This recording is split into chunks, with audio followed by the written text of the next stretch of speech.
Mohon tanggapannya Buya. Saat ini ramai orang memperbincangkan tentang komentar beberapa orang terhadap kedatangan Habib Rizik Syihab beberapa waktu yang lalu. Ada yang menyatakan ketidaksenangannya terhadap penyambutannya. Ada yang merendahkan kehabaibannya. Kemudian juga meremehkan perjuangannya. Bahkan ada juga yang mencaci atau mengolok. Mohon tanggapannya Buya. Bagaimana menyikapi tentang hal-hal semacam ini Buya? Terima kasih. Bismillah. Kami akan menjawab. Pertama, kami bukan orang FPI. Harus tahu itu. Saya bukan anggota FPI. Kemudian setelah itu, yuk kita pandang segala permasalahan dengan akal yang jernih dan hati yang tenang. Pertama adalah kedatangan Habib Rizik disambut oleh orang sebanyak itu kemauan umat, bukan rekayasa, bukan dibayar mereka. Ayo, Anda posisi seperti saya, adil, Anda tidak di FPI dan tidak jadi musuh FPI. Anda berada di tengah-tengah, ayo.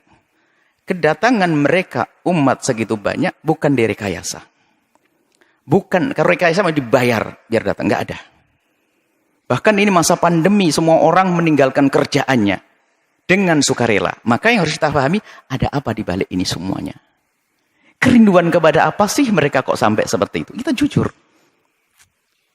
Nggak perlu kita marah-marah ini. Kadang-kadang dimarahkan Habib Rizik. Habib Rizik ingin datang ke negerinya, ingin berjuang, ingin berdakwah. Bukan direkayasa kedatangan mereka itu semua.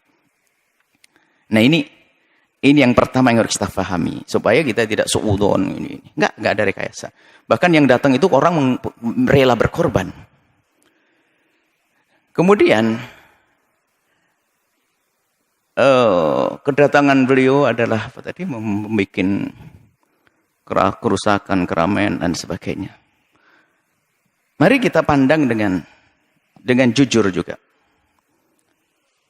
Kalau Habib Rizik mengadakan kumpulan, demo dan sebagainya misalnya. Jujur Anda, apa sih yang diminta Habib Rizik? Habib Rizik tidak minta pulau untuk pesta apa. Tidak juga minta jabatan apa. Tapi yang diminta apa? Coba kita cari.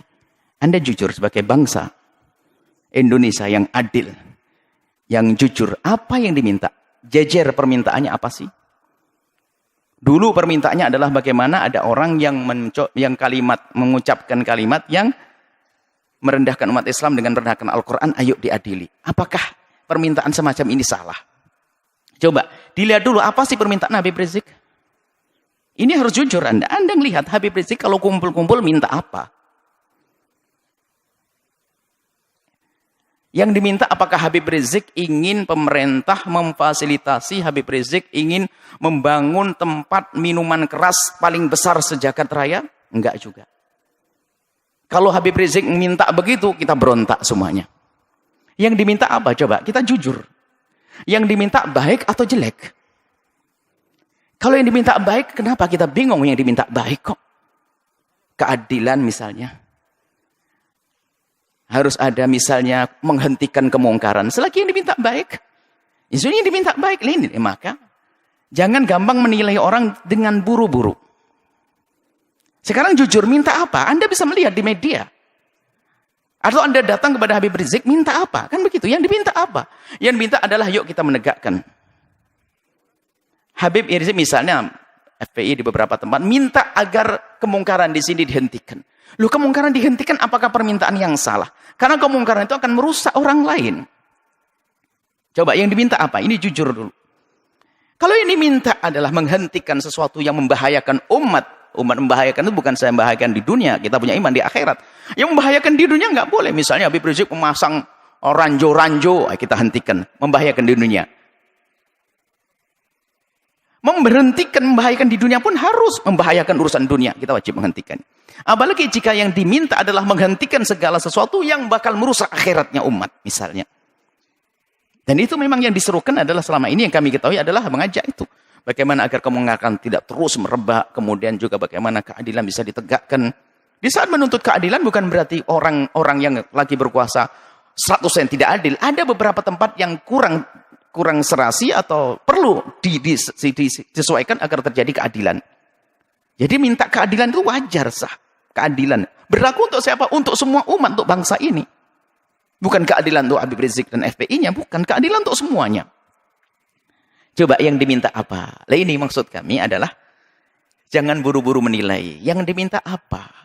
Bukan minta bantuan untuk membangun pesantrennya di mana, bukan untuk kepentingan ormasnya, bukan. Akan tapi selama ini disuarakan adalah seputar itu. Bagaimana menghentikan kemungkaran, bagaimana menghadirkan keadilan, kemudian bagaimana membatasi sepak terjang orang yang tidak banyak manfaatnya untuk negeri ini misalnya. Dengan suara-suara seperti itu. Bagaimana menghentikan kebobrokan moral. Ini kan permintaan yang baik semuanya. Kalau seandainya yang menyuarakan selain Habib Rizik, bagaimana? Kalau Anda mau, kenapa di saat disuarakan Habib Rizik tidak mau? Jujur ini. Ini harus perlu kejujuran ini. Kita menilai dari luar. Seperti ini. Selagi keinginannya baik, maka adalah permintaan itu yang harus kita jadikan sandaran kita untuk menilai. Kemudian selanjutnya, kepada Bapak Presiden atau siapapun yang akan menjadi Presiden. Ini adalah risalah cinta kami kepada Pak Presiden. Ya kalau mendengar, alhamdulillah. Kalau tidak mendengar, Allah perdengarkan ke hati. Biarpun telinganya tidak mendengar. Atau calon Presiden, ketahuilah bahwa jabatan kepresidenan itu sangat terbatas. Apa artinya 1 kali naik, 2 kali naik, ujung-ujungnya adalah kesengsaraan yang panjang di akhirat nanti. Maka mumpung Allah beri kesempatan untuk naik surga tertinggi, maka hendaknya Pak Presiden atau para calon presiden itu, apalagi yang mereka adalah benar-benar ahli la ilallah. Termasuk Pak Presiden kami yakin ahli la ilallah. Orang beriman. Perhatikan keimanan tersebut. Jadikan jabatan presiden ini adalah untuk selamat di akhirat.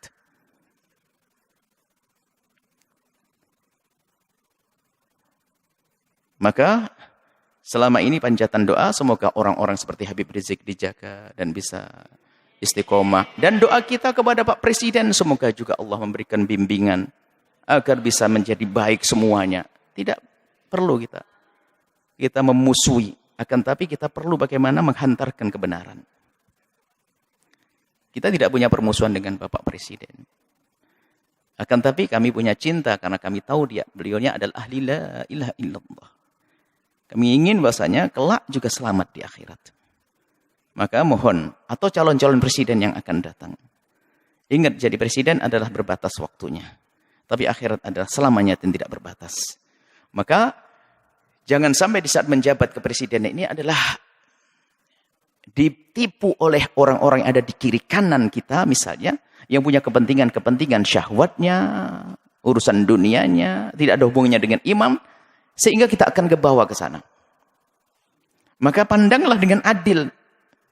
Orang yang bakal mengganggu akhirat Anda pinggirkan. Anda bisa melihat pasti. Di kalangan menteri, di kalangan pakun harus dibersihkan dari orang-orang yang bakal mengganggu keselamatan kita di akhirat. Kami yakin Anda ahli iman. Kami mendengar Anda jadi imam sholat. Anda juga umroh. Subhanallah. Tinggal perlu Anda mengikuti hati kecil Anda bahwasanya Anda ahli iman. Maka segala sesuatu yang bertentangan dengan keimanan Anda ini ayo diberesi, diselesaikan. Karena itu akan ada tuntutan dan tanggung jawab di hadapan Allah Subhanahu wa taala. Kemudian berlapanglah dengan masukan atau kritik dari siapapun. Maka di saat ada misalnya selama ini rame seperti tadi hubungan dengan Habib Rizik dan sebagainya. Yang diminta adalah, kami yakin yang diminta Habib Rizik adalah di hati kecil Anda adalah Anda setujui. Keadilan, kebaikan dan sebagainya. Kami ingin bertemu, ini maksud. Kami yakin insya Allah. Kami yakin khusnudzon bahasanya Anda orang beriman dan presiden setelahnya. Kami tidak mengarah kepada presiden hari ini. Selagi itu keinginan yang baik, ayo kita sambut Dan nanti secara umum, kritik itu justru mengangkat kita. Bagaimana kita menjadi waspada. Kritik itu, kadang kita tidak bisa sadar, tidak bisa mengoreksi diri kita sendiri. Akan tetapi dengan kritik itu kita bisa berbenah. Kalau tidak ada kritik, kita nggak akan waspada. Seperti di lembaga begini, kalau tidak ada kritik, nggak akan ada perubahan. Ada yang kritik, Buya, kenapa kok begini? Langsung kita buat perubahan. Kira-kira ini, menarik.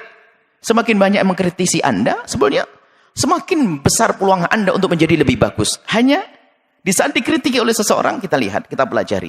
Lalu bagaimana? Yang mengkritik itu sendiri diajak untuk menyelesaikan bersama. Karena yang mengkritisi biasanya punya bahan, punya modal untuk menyelesaikan masalah. Seperti ini. Ini adalah kepada pemerintah. Jangan menuruti orang-orang yang hanya menuruti hawa nafsunya. Anda akan rugi. Hidup Anda berbatas. Hidup Anda berbatas. Kita tidak rela. Ahli la ilaha illallah. Di alam barzah mendapatkan seksa dan di padang mahsyar tersiksa, di akhir tersiksa. Tapi surgakah untuk semuanya? Surga untuk ulama, surga juga untuk presiden kalau mau. Inilah, maka kalau seandainya kesadaran semacam ini hadir, nggak akan ada ontran-ontran semacam ini. Semuanya aman tentram. Semuanya aman tentram. Bisa orang punya niat busuk akan terlihat begitu mudah. Apalagi sekelas presiden, sekelas pemimpin. Itu sangat mudah orang ini niatnya hanya kepentingan urusan ini, kebaca. Artinya tinggal, kalau memang tujuannya nggak benar, merusak negeri ini, merusak bangsa ini, amanah di hadapan Allah. Ya jangan diperkenankan orang semacam itu. Begitu. Jujur, bukan karena hawa nafsu, bukan hanya mempertahankan kekuasaan. Biarpun kita pertahankan, akan berakhir ini kekuasaan. Kalau tidak kita pertahankan dengan cara yang benar. Tapi harapan kami adalah yang menjabat di negeri ini, presidennya adalah dengan Allah, dengan imannya, lalu selamat nanti di akhirat. Maka demo-demo yang selama ini Anda dengar, Anda perhatikan, Anda sambut. Sebagai seorang bapak ngayomi anak, sebagai seorang presiden, apa sih yang ayo diskusi yang baik. Seperti itu. Jadi, selagi itu yang diminta hal yang baik, jangan ditolak. Kecuali dia minta jelek, minta membuat, mestinya ya harus ditolak itu. Perusahaan yang haram, perusahaan merusak, perusahaan ini, perkumpulan merusak. Ini yang harus kita tolak. Tapi kalau orang berkumpul, datang kepada Anda, menyuruh, mengajak kepada kebaikan, hendaknya Anda bertanya, karena itu sebetulnya mereka menghantarkan surga untuk Anda. Seperti itu. Jadi ini kepada Bapak Presiden hari ini atau Presiden yang akan datang. Semoga ini menjadi kaidah. Siapa menjadi Presiden, hendaknya seperti itu. Allah keindahnya di dunia jadi Presiden, ternyata jabatan Presiden ini hanya untuk melangkah ke surga. Sebab surganya Presiden lebih mudah, gede banget. Karena apa? Dia punya kekuatan. Kekuatan untuk masuk surga mah gampang. Seperti itu. Kemudian selanjutnya, kepada umat semuanya, hentikanlah dengan budaya mengadu domba. Habaib diadu domba dengan habaib. Habaib dengan ulama. Ormas dengan ormas. Hati-hati, ada Allah. Jika Anda menyebarkan sebuah berita tapi niatnya jelek, ada hitungannya di hadapan Allah. Allah akan porak-porandakan di dalam diri kita sendiri. Kita tidak bisa ngancam dengan senjata. Kami hanya mengingatkan ada Allah. Kita tidak mengancam dengan apapun. Allah. Jangan mengadu domba antara habaib dengan habaib. Ulama-ulama. Kalau mengambil berita, sekiranya kalau itu maslahat Anda sebarkan. Tidak memotong omongan orang untuk diadu. Masya Allah. Khususnya para habaib adalah dzurriyyah Nabi SAW yang kita harus mencintai mereka. Apalagi menyebarkan berita-berita. Maka kepada umat semuanya, ayo, ada hitungannya. Yang biasa mengadu domba, maka ketahuilah di dalam rumahnya pun pasti tidak semesra. Ingat, yang biasa menyebar berita-berita nggak karuan itu sebetulnya di rumahnya pun tidak mesra dia. Tidak akan indah di rumahnya. Dengan saudaranya mungkin rebutan waris dengan ini. Lihat, yang biasa menyebarkan fitnah begitu tuh. Yang suka nyebar fitnah-fitnah, memfitnah para habaib, memfitnah para ulama itu, kalau dilacak dalam rumahnya nggak ada mesra. Itu nggak tegur sapa sama saudaranya berbulan-bulan, bertahun-tahun mereka. Mungkin tidak akur dengan bapaknya juga. Kenapa? Hati yang kotor itu. Lihat. Menfitnah habaib. Menfitnah umat Nabi Muhammad, ngadu domba umat Nabi Muhammad saja nggak boleh, apalagi ini dzurriyyahnya Nabi Muhammad sallallahu alaihi wasallam. Kemudian Ada karena marah dengan seperti Habib Rizik, marah dengan seperti ini, lalu sampai mengarah kepada perendahan kepada nasab. Innalillah. Sampai ada yang mengatakan katanya, apa betul itu turun Nabi? Ayo dites DNA. Astagfirullah. Innalillah. Menafikan, menolak nasab yang sudah jelas semacam itu, maka itu seperti mengqadhaf, menuduh orang melakukan zina. Dosa besar. Kalau sudah jelas itu nasab, sudah kita akui. Jangan mengatakan DNA-nya nih. Ada apa? Kalau kita bukan habaib, mestinya kita mencintai, bukan mengendengki dan ngiri. Nggak ada artinya. Ngiri tambah jauh. Kalau kita mencintai, kita bersambung. Beliau menjadi habaib juga dipilih oleh Allah. Bukan permintaannya. Maka kita yang mandang harus pandang dengan hormat. Adapun masalah jika ada yang kurang tepat di antara habaib salah, ya kita kewajiban menegur. Seperti kita menegur anak kita. Seperti di pondok kita ini banyak habaib, anak-anak habaib. Yang salah ya kita tegur. Tentunya dengan kasih dan cinta. Tapi kalau sudah mengarah kepada penolakan nasab, ini sudah ada kebenci dan ngiri. Ini adalah bahaya sekali. Hati-hati ini. Kemudian juga kepada pengikut-pengikut FPI. Jangan sampai Anda menodai Habib Rizik.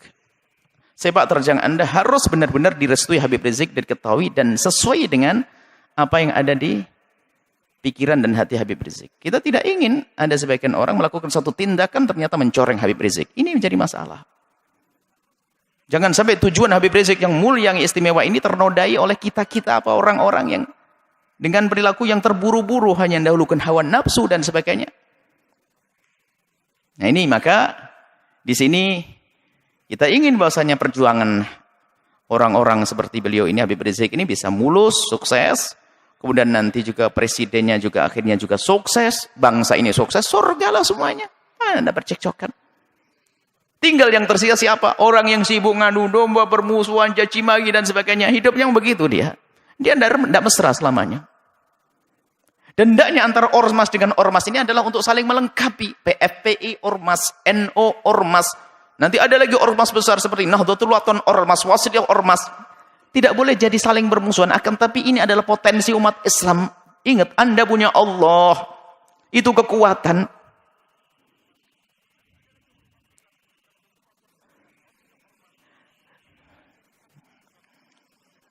Semoga Allah menjadikan kita juru damai di negeri ini. Yang berjuang semoga diberi keikhlasan. Yang punya kebencian dengan pejuang-pejuang semoga diberi kesadaran dan diampuni oleh Allah. Pejabat-pejabat semoga dimulai dari presiden sampai bawah, semoga Allah berikan hidayah, bimbingan, sehingga semuanya kita ini selamat. Tidak boleh kita mengharapkan orang celaka masuk neraka. Enggak. Kita harus merindukan mereka. Nah, kalau semuanya atas dasar ini semuanya, kesadaran rindu kepada Allah, menganggap kebenaran sebagai kebenaran, maka semuanya akan beres. Yang menjadi masalah adalah kita dikuasai hawa nafsu. Kita tahu itu kebenaran hanya karena bertentangan dengan kepentingan pribadi saya, maka saya tolak. Enggak. Muncul kebencian-kebencian dengan para ulama, kebencian kepada para habaib, na'udzubillah. Adapun orang yang membenci Islam itu memang selalu ingin merusak Islam, itu urusan mereka dengan Allah, ada hukumannya nanti di akhirat. Jadi maksud kami mulai dari berbicara tentang Habib Rizik sampai terakhir pengikut Habib Rizik, dan juga di dalamnya ada presiden, di dalamnya ada orang yang mempertanyakan nasab. Ayo, yang salah dalam rentetan cerita ini, ayo kita sadar diri. Kita ingin tentram damai. Tentram damai, jangan ada permusuhan, ya. Kita dengar kalau itu kebenaran sebagai kebenaran. Jangan sampai kita ini adalah mendahulukan hawa nafsu kita. Ingat nasihat mulia dari guru mulia. Kalau ingin berbicara, kalau ingin melangkah, kalau ingin berfatwa, kalau ingin mengeluarkan sebuah statement atau apapun, ukhruj min hadzi nafsik. Keluarkan dari kepentingan hawa nafsumu. Hawa nafsu jabatan, hawa nafsu tahta, hawa nafsu. Kalau kita bebaskan itu, maka kita bisa ngomong jujur dan adil nanti insyaallah. Dan tentunya setelah itu minta bimbingan kepada Allah Subhanahu wa taala dan kepada semuanya. Kami mulai dari Habibana Rizik sampai kepada pengikut-pengikut beliau, Pak Presiden dan sebagainya. Kami mohon maaf sebanyak-banyaknya jika kami ngomong di apa yang kami sampaikan ada menyinggung perasaan nyakit hati. Ketahuilah bahwasanya nuhibbukum jami'an, kami mencintai semuanya. Harapan kami adalah setiap kami bertemu dengan semuanya ini adalah semuanya saling senyum, saling pandang dengan penuh kasih sebagai muqaddimah pandangan kelak di surga bersama Nabi Muhammad SAW. Tegakkan kebenaran, keadilan, hentikan kemungkaran. Yuk kita menuju Allah Subhanahu wa taala. Wallahu a'lam bishawab.